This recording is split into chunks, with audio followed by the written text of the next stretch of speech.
ओम शांति 23/4/2022। आज की मुरली से मनन चिंतन। जब कोई भी स्कूल में जाता है तो उसके मन में एम ऑब्जेक्ट रहती है कि मैंने ये इम्तिहान पास करना है और आगे वाली क्लास में जाना है। इसी तरह इस ईश्वरीय स्कूल में भी मन में एम ऑब्जेक्ट है, माया रावण के इम्तिहान को पास करना है और फिर नई दुनिया स्वर्ग में जाना है। मनुष्य से देवता व नर से नारायण बनना है। शिव बाबा हमें इस रावण के भ्रष्टाचारी अर्थात विकार से पैदा होने वाले राज्य से ले जाते हैं नई दुनिया स्वर्ग में। वहाँ ये विकार नहीं होते, इसलिए वहाँ कोई भ्रष्टाचार नहीं होता। वहाँ सब श्रेष्ठाचारी होते हैं। वहाँ रावण को जलाते भी नहीं हैं। काम महाशत्रु है, हमें इस पर जीत पानी है, तभी हम श्रेष्ठाचारी स्वर्ग के लायक बनेंगे। इस भ्रष्टाचारी दुनिया में जब कोई ऊंची पोजीशन पर होता है तो लोग उसको मानते हैं। जैसे सन्यासी बहुत अच्छी पोजीशन पर हैं तो सब उनको मानते हैं क्योंकि वो पवित्र रहते हैं। सब मनुष्य उनको अच्छा समझते हैं। गवर्नमेंट भी उनको अपने से अच्छा समझती है, उनको अपना राजगुरु भी बनाती है। सतयुग में कोई गुरु नहीं है क्योंकि वहाँ सदगति में है, गुरु किया जाता है दुर्गति में। भ्रष्टाचारी का सिर्फ ये अर्थ नहीं है कि वो रिश्वत आदि खाते हैं।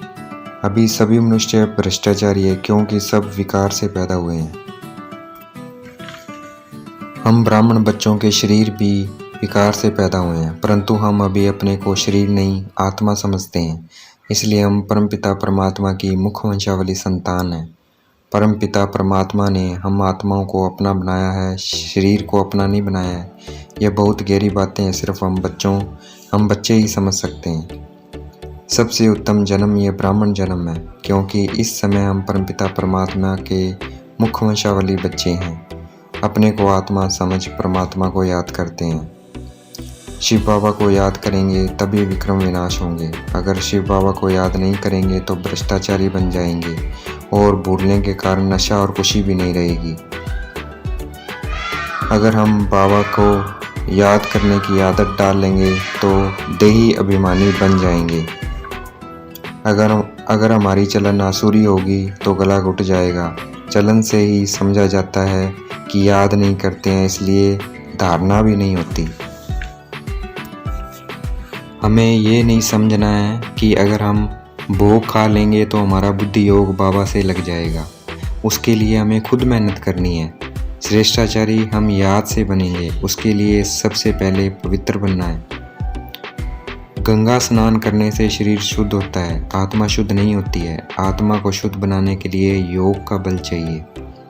जो गरीब होते हैं वो ही गुप्त पुरुषार्थ कर राज्य पाके लेते हैं, बाकी सबका विनाश हो जाएगा।